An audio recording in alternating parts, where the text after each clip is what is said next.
একজন ব্যভিচারিণী মহিলা, একজন দুশ্চরিত্রের অধিকারিণী মহিলা রাস্তা দিয়ে যাচ্ছিলেন, আর একটা কুকুরের পাশ দিয়ে অতিক্রম করছিলেন।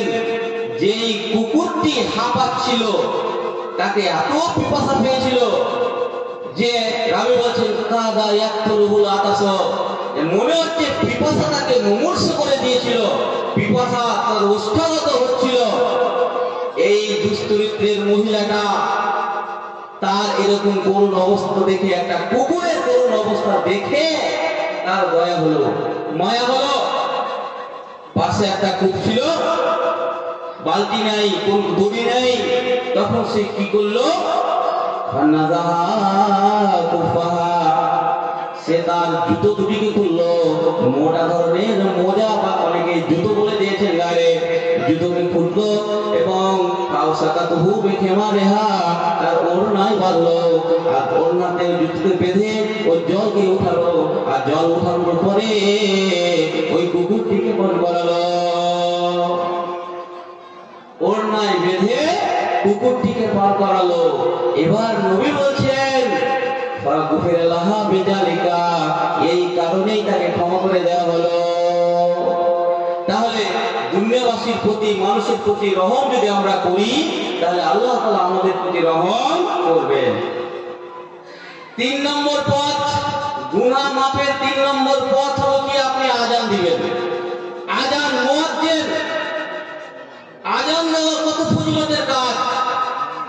যে হাদিস বলছে আল মুয়াজ্জিনু ইগফারু লাহু মাদা সাউতিহি, যারা মুয়াজ্জিন, যারা আযান দিবে, তার আযান যতদূর পর্যন্ত পৌঁছাবে এই পরিমাণ যদি তার গুনাহ হয়ে যায়, তাকে ক্ষমা করে দেওয়া হবে।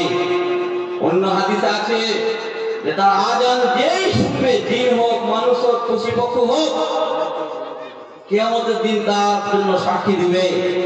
অন্য একটি হাদিসে আছে ওয়ালাহু মিসলু আজরি মান সাল্লামাহু, আর তার আযান শুনে যতজন নামাজ পড়বে ততজনের সমপরিমাণ তাকে নেকি দেওয়া হবে। তাহলে এটাও ভালো কাজ।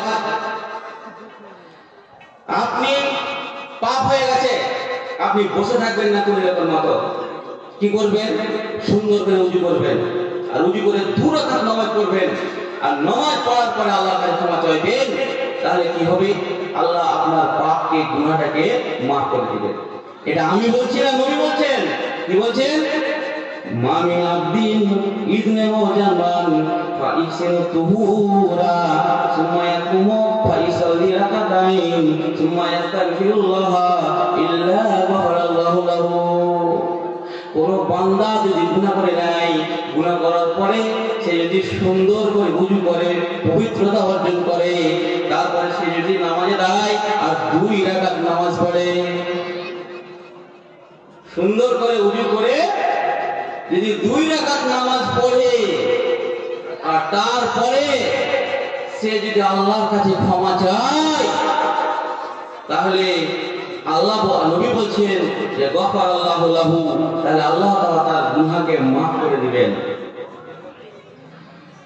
বর্তমান যুগের মানুষ এত ব্যস্ত মানুষ, নিজের কাজের জন্য আমরা কোথায় কোথায় যেতে পারি, 10 তলা বিল্ডিং, 15 তলা বিল্ডিং আমরা চাপতে পারি, কিন্তু হায়রে ওভারা জাতি, 3টা সিঁড়ি বেয়ে মসজিদে আমরা আসতে পারি না, আমরা নামাজ পড়তে পারি না। আল্লাহ আপনাকে শ্রেষ্ঠ করে জন্ম দিলেন কেন? শ্রেষ্ঠ হয়ে জন্ম লয়ে লজ্জা নাই যে তোরে, ভণ্ডামিতে মন পেতেছি, ঈমান নাই তোর ঘরে, রোজ হাসরের কঠিন দিনে খাটবে না তোর ছল, ও তুই দুনিয়াতে মানুষ হয়ে কেন এলি বল রে, কেন এলি বল? তোর আমলে যা আভাস মিলে যাবি রসাতল রে, যাবি রসাতল। তুই যেমন খাস রে নাদান, পশু তেমন খাই, বান্দেগি না থাকিলে ধুয়ে কোনো তফাৎ নাই। কথাটা মোর উচিত কি না সত্যি করে বল, তোর আমলে যা আভাস মিলে যাবি রসাতল রে, যাবি রসাতল। আপনি যদি 5 ওয়াক্তের নামাজ পড়েন, মা বোনেরা, বাবাজিরা, ভাইরা, সবাইকে সকলকে উদ্দেশ্য করে বলছি, যদি 5 ওয়াক্তের নামাজ পড়ে তাহলে ওর ছোট ছোট গুনাহগুলো মাফ হয়ে যাবে। আল্লাহ নবী সব সময় বাস্তব জিনিসের উদাহরণ দিতেন যেন সাহাবারা বুঝতে পারে। তো নবীজি নামাজের ফজিলত বলতে বলতে বলছেন, শুনো, আরাইতুম লাম আন্না নারান বিবাবি আদিকুম ইয়াগতাসিলু ফীহি কুল্লা ইয়াউমিন 5 মারাতিন হাল ইয়াবকা মিন দানিহি শাইউন। তিনি সাহাবাদেরকে বললেন যে, ওহে আমার সাহাবারা, তোমরা শুনো, তোমাদের বাড়ির দরজার সামনে দিয়ে যদি একটা নদী প্রবাহিত হয়, একটা নহর যদি প্রবাহিত হয়, আর সেই নদীতে তোমরা যদি দিনে যদি 5 বার স্নান করো, 5 বার যদি গোসল করো, তো তোমাদের শরীরে ময়লা মাটি কি থাকবে? আচ্ছা, এই প্রশ্নটা আমি তো আপনাদের সামনে বলছি, যদি আপনি 5 বার গোসল করেন দিনে, আর শ্যাম্পু আর সাবান আপনি যদি ইউজ করেন, ময়লা মাটি থাকবে? থাকবে না।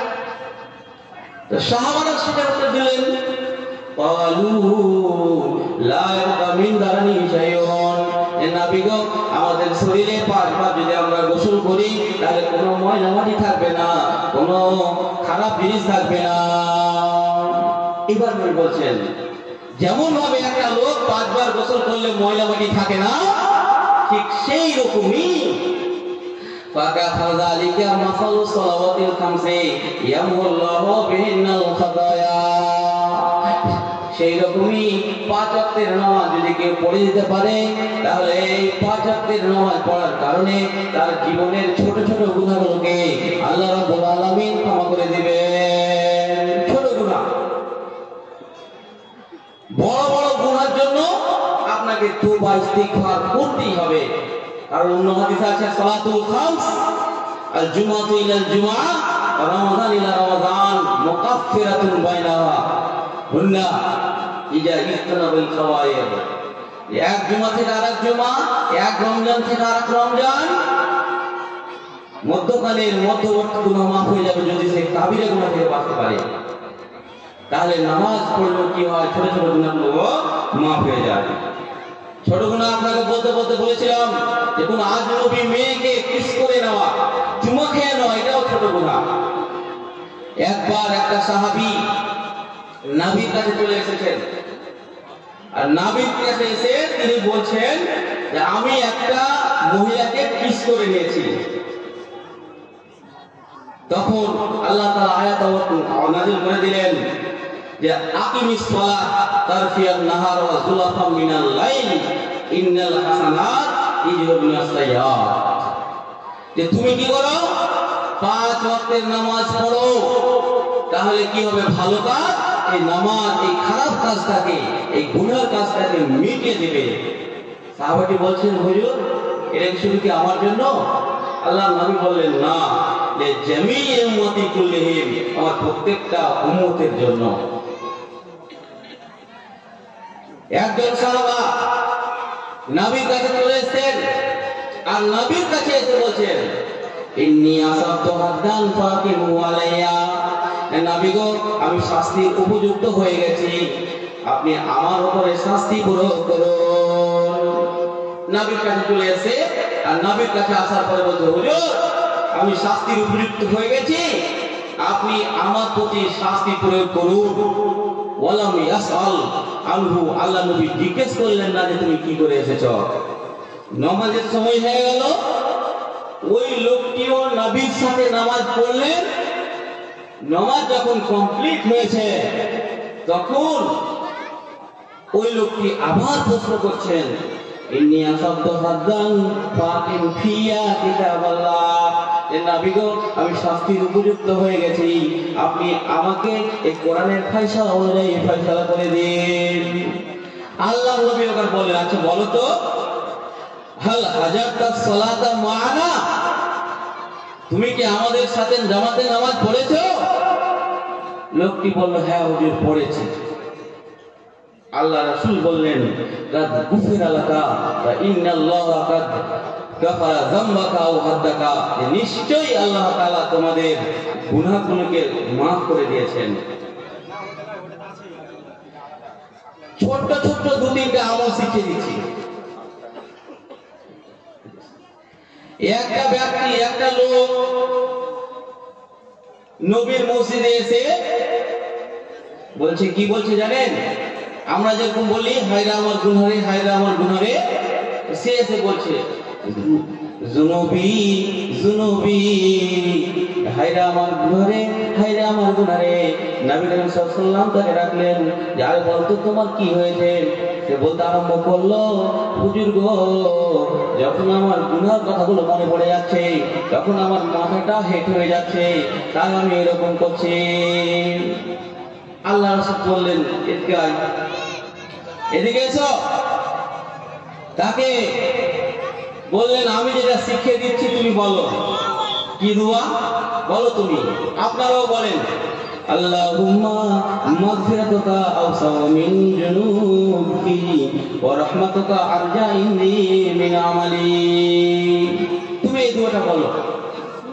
লোকটি বলল, আল্লাহ রাসূল বললেন, উঠ, আবার বলো। লোকটি আবার বলল। এরকম তিনবার বলার পরে আল্লাহ রাসূল বলছেন, যাও, দাঁড়াও, এখন যাও। লোকটি তাকাচ্ছে যে, হায় রে, এতদিন গুনাহ করেছি আর একটা ছোট্ট দোয়া বললাম। আল্লাহ রাসূল বলছে তাকে, গফরাল্লাহু লাকা, আল্লাহ রাব্বুল আলামিন তোমার গুনাহকে ক্ষমা করে দিয়েছেন। এত সময় শেষ, ইচ্ছা ছিল অনেকক্ষণ ধরে এই গ্রামের মানুষকে কিছু বলবো, বুঝাবো, কিন্তু সময়ের অভাবের কারণে আমি বেশ আর কিছু অনেক বলতে পারলাম না। আমি আমার বাবাজি ভাইরা সবাইকে বলবো যে চলতে ফিরতে আমাদের গুনাহ হয়ে যায়, আর গুনাহ হওয়াটা স্বাভাবিক। কারণ আল্লাহ রাসূল বলেছেন, কুল্লু বনি আদম খাত্তাউন, যে প্রত্যেকটা আদম সন্তান গুনাহগার, আর সব থেকে ভালো যে তওবা করবে। আমরা চলতে ফিরতে আমরা আস্তাগফিরুল্লাহ আস্তাগফিরুল্লাহ বলবো এবং ভালো ভালো কাজ করার চেষ্টা করব। আল্লাহ তাআলা যেন আমাদের সবাইকে তৌফিক দান করেন। সকলে বলেন আমিন। এখান থেকে আমরা বক্তব্য করছি। আসসালামু আলাইকুম ওয়া রাহমাতুল্লাহ।